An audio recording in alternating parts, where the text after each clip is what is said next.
Hello, this is Dennis Seitzma. This is the video log for December 6th, 2022, December 6th, 2022, segment 1.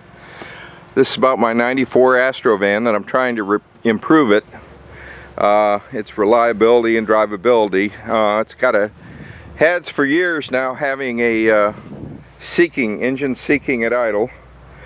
And so I'm going to replace these intake manifold gasket. The old ones are very hard and brittle since the factory put them in back in 1994. I am crestfallen, not disappointed, not discouraged, crestfallen. Yes, I had to look it up to make sure I was using the wood. But anyway, I thought I had done significant improvement by finding the cooling passages obstructed out on the distributor end. There's the distributor hole there. But these are blocked off on the intake side, so you would expect those to they're blocked off anyway, so no improvement except for replacing gaskets. Now, I've been brooding about this overnight, and it's okay to brood. You got to decide what you're going to do next. But I was brooding about if I put this thing all back together again. Oh, and I spent time yesterday on the phone talking to both the wonderful technical support people at Felpro and the technical support people at Permatex, and I'm pretty sure I got good product.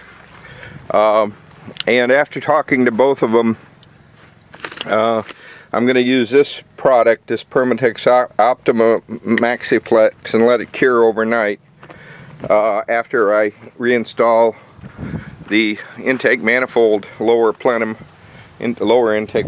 But I'm going to use the gaskets bare on both the port and starboard side of the intake, the engine, port and starboard.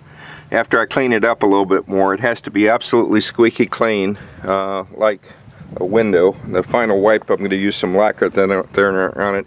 But anyway, either I go forward and put it back together again, or back. And on the front and rear, they're saying use a bead of RTV, black RTV. I think any black will be fine, but they did include, Felpro did include some RTV with the kit. And not enough though, I don't think. But there's instructions onto how big the bead needs to be. It can't be too big or too little. It has to be just right, like Goldilocks' porridge. But anyway, they put a bead on the front and the back of the engine to prevent the oil from leaking out. But I really don't see how any of this would help with the engine seeking problem, but it could. Also, I saw a fluctuation on the fuel pressure that I didn't like. So I'm brooding, trying to decide, do I go forward or back? Do I put it all back together and pray? Now, how would I feel if I get it all back together, which is quite a bit of hours of labor to get this back together and running? If I still have the engine seeking, where do I go there? On the other hand, do I have a bad head gasket or a cracked head? Do I press on to pulling the heads off, or put this back together and pray?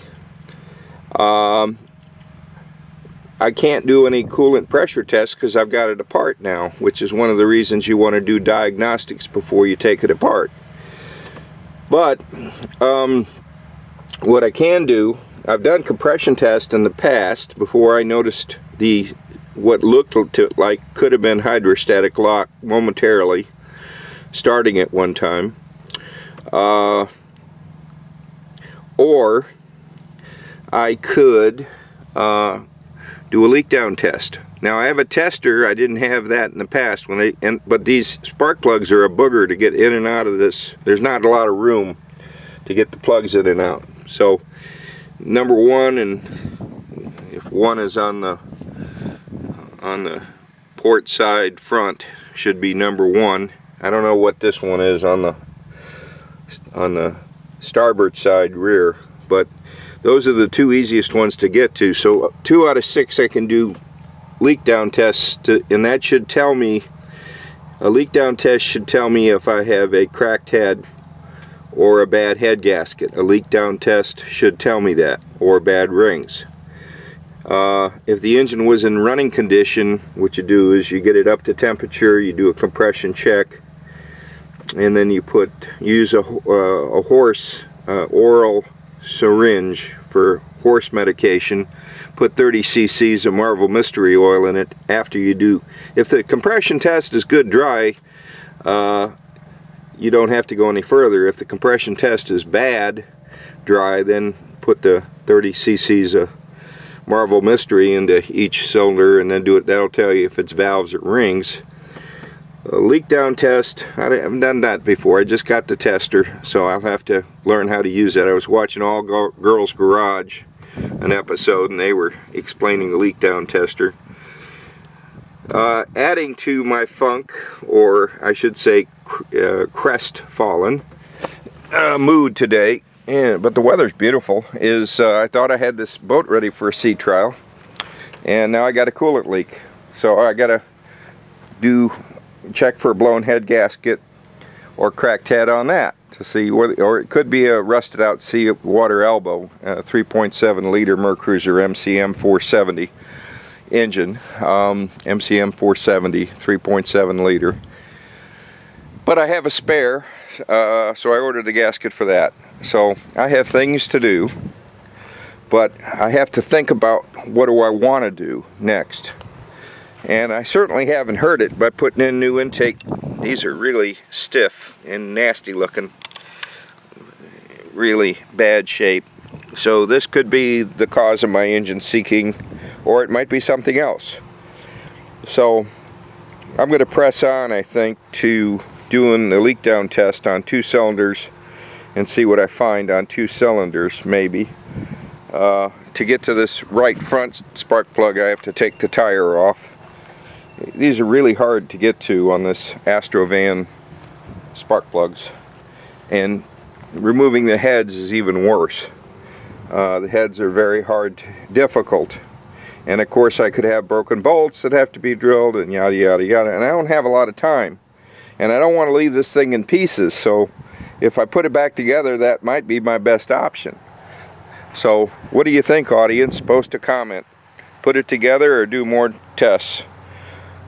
Because if I put it together, that's probably another 15 hours of labor, at least 8 hours of labor to get it running again, and then only to find out it's still seeking, or I'm losing coolant, or God knows what.